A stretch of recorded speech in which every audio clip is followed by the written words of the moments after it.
Hey everyone, it's Lisa from the blog farmhouseonboone.com, and today I'm going to show you how to make lacto fermented salsa.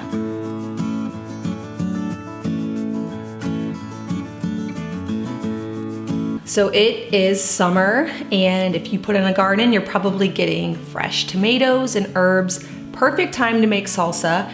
Now, I've shown you on this channel how to make fermented jalapenos, pickles, sauerkraut. All those fermented foods really follow the exact same process as what I'm gonna show you here. It's so not complicated, which is why I like to make so many videos on this, because I feel like it's a process that I put off for the longest time, thinking that it was gonna be really hard to ferment my own foods. Turns out it's basically adding vegetables to salt water and keeping them submerged below the brine. That's essentially what it all is. But today I want to show you how to do this because not only is it a great way to add gut healthy probiotics to your body, to your gut, it's like taking a probiotic pill except for that you make it yourself so your body can recognize it and use it, but also it's good for preserving the harvest. So nothing like canning. Canning can keep for years, but it will keep it through the winter. So if you have a bumper crop of tomatoes, you can make up salsa that will last 3 months. So let's say in August, you decide to make some homemade fermented salsa. You make several jars. You could keep that salsa through the end of November and into December. And so it's a good way to keep it a lot longer. Whereas if you just made fresh salsa and you didn't ferment it first, you wouldn't be able to do that. So this is a good way to kind of preserve the harvest. All right, so basically we're going to just make a salsa, which I don't want you to get too worried about all of the measurements here. Now the amount of salsa to salt ratio is something to sort of pay attention to because salt is what keeps the bad bacteria from growing. So the way the fermentation process works is basically you are allowing the good bacteria that's already present on vegetables to take over by the salt inhibiting the bad bacteria. So every ferment that I make, you can use a starter, but I usually just use the salt and allow the process to happen naturally. So with this recipe, I'm just using salt. However, you could use whey that you strain off of kefir. You could use water kefir. You could use a little bit of juice from a previous vegetable ferment. We'll talk more about that in a little bit. But for now, let's just get started on chopping the vegetables. Now, what I'm gonna do today is use 4 small tomatoes. Now, it depends on what variety you grew. You could also use a bunch of cherry tomatoes. You could use 2 really large tomatoes if you have those growing in your garden. I'm gonna use 1 bell pepper, a half of a white onion, half of a lemon. Now, ideally you'd have a lime, but all I have on hand's a lemon, and 1 to 2 cloves of garlic, depending on your preference. That'll work too. 1 jalapeno, you can leave this out if you're making this for the kids. And I'm gonna use about a 1/4 cup of chopped fresh cilantro. Right, I'm gonna make sure that while I'm cutting my tomatoes, I get as much of the liquid from the tomato juice in the bowl as possible. This will just help to create more brine, which when you wanna keep your vegetables submerged below the brine, that's really important. Now, if you don't have as much, so say you're using like a Roma tomato or something that has a little bit less liquid, you can always add water later. Now you might have some tomatoes from your garden that are super juicy and you have plenty of liquid to keep those veggies down below the brine. Now for reference, if you want to make sure you have the right amount of tomatoes, this is not super specific, but I do believe I used around 2 cups of chopped tomatoes. So whatever equivalent that will end up being for you, if you're using a different kind of tomato, that's about what it was.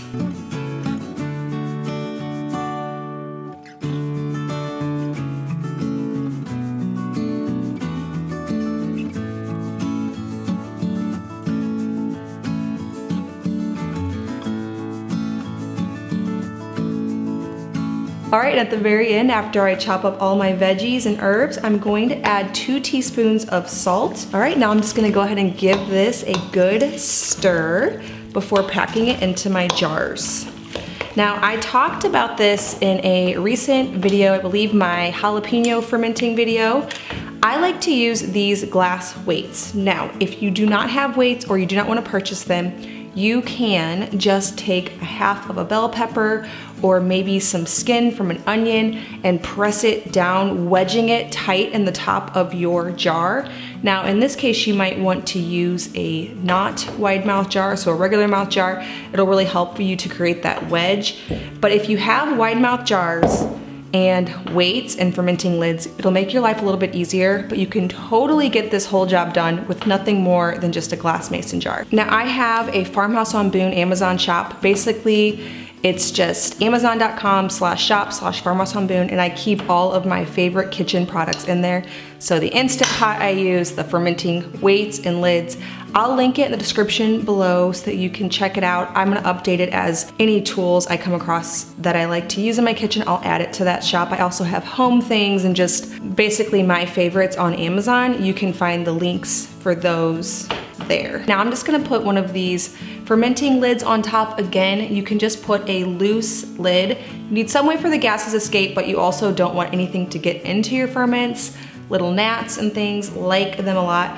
These allow you to put it on a wide mouth jar, add the canning ring, and then the gases escape through the tiny little hole in the top, but nothing gets in. I like to use them, and I have quite a few because of all the vegetable fermenting that I do. Now this recipe that I gave you makes one 24-ounce wide mouth mason jar.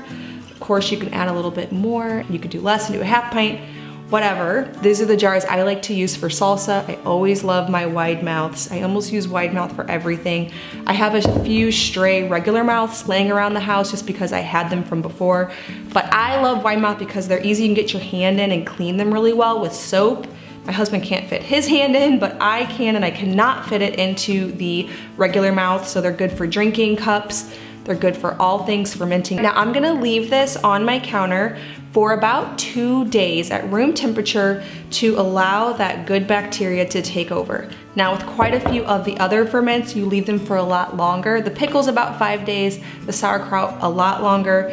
This one does not take as long to get to that tangy, sour taste that you're looking for. Now, if your house is really hot, say you don't have air conditioning or something, this will probably ferment plenty in 1 day, 24 hours.